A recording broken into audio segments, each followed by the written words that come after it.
We spend so much of our lives inside, in our homes, our offices. We're always decorating them, organizing them. But have you ever really stopped to think about the energy of those spaces? Today, we're going to dive into an ancient science that says our physical world has this profound impact on our inner peace. And it even offers a blueprint for how to create that harmony. This quote from Mahatma Gandhi, wow, it just gets right to the heart of what we're talking about, doesn't it? We're so focused on diet, on exercise, all the physical stuff. But what if the very walls around us are either nurturing or kind of neglecting our inner selves?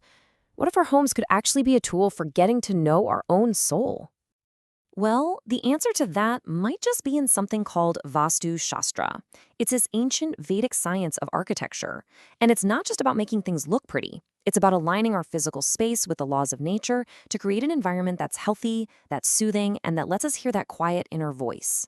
It's really a timeless solution for our very modern-day stress. So, where did this powerful idea even come from? Vastu isn't some new age trend, not at all. Its roots go back over 5,000 years, and it actually branches from the same ancient tree as other more familiar practices like yoga and Ayurveda. Maybe the clearest way to get your head around the concept is with this analogy. If you think of Ayurveda as the science of health for people, well, Vastu is like Ayurveda for buildings. It's all about diagnosing and treating the health of the structures we live and work in. Pretty cool, right? And let's be clear, this is so much more than just rearranging our furniture for good luck. Vastu is built on these four really profound philosophical pillars from the Vedas. The big idea is that the universe is orderly.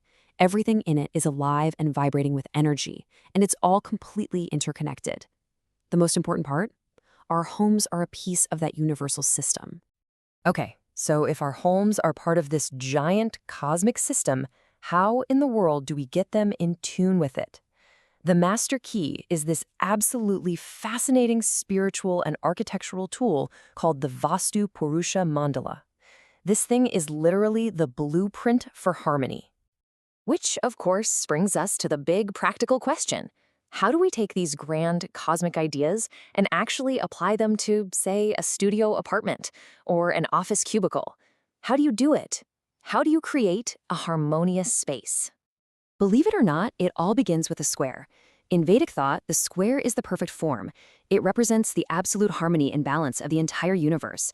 It's the shape of the sacred altar, and it's the foundation for designing any sacred space, no matter how big or small. Now here's where it gets really interesting. Inside this sacred square, the ancient texts tell us, lies the Vastu Purusha, the cosmic spirit of the land itself. There's this ancient myth that tells of how the gods had to pin this spirit down to the earth just to bring order out of chaos, with each deity holding down a specific part of its body. So this mandala is basically a map of that cosmic spirit. Each one of those deities on the grid governs a specific zone, and the really sensitive energy points on the spirit's body, they're called marmas, have to be protected. This whole layout becomes a literal blueprint for where different parts of a home or a building should be to keep everything in cosmic balance. So how does this incredible cosmic blueprint translate into something we can actually use every day? Well, it's brought to life through the 5 essential elements of nature: space, air, fire, water, and earth. Okay, this chart right here is the practical takeaway. It's your Vastu cheat sheet. See, each element has a natural home in one of the cardinal directions. The northeast, that's ruled by water, so it's perfect for meditation, for tranquility. The southeast is the home of fire. Think of it as the engine room, great for kitchens or electronics.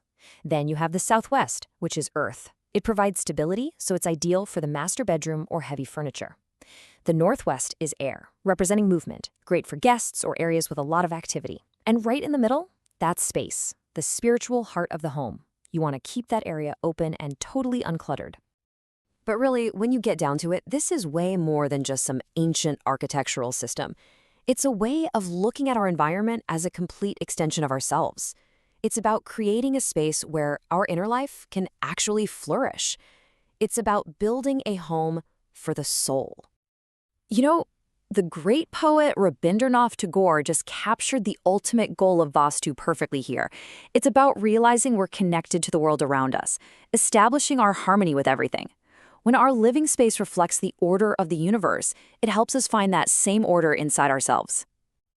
So, I'll leave you with this one thought. Just look around you, right now, wherever you are. Is your space simply a collection of walls and furniture, just a building to keep out the rain? Or is it a place that truly nurtures you? Is it a home for your soul?